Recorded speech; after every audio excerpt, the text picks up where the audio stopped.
খুব খুব ঠান্ডা। এখন ঘড়িতে বাজে 5টা 28।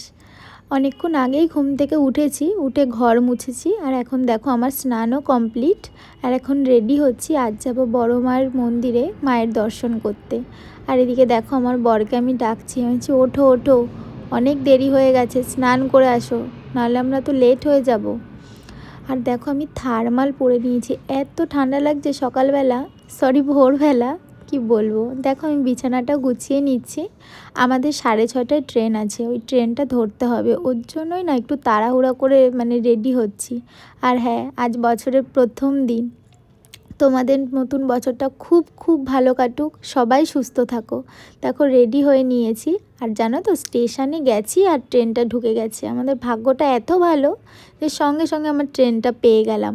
আর মায়ের মন্দিরে এত এত ভিড়, রেকর্ড, এরকম ভিড় না কালী পুজোর সময় হয় না। আমি এরকম ভিড় কোনো দিনও দেখিনি, কোথায় লাইন শুরু কোথায় শেষ পারছি না।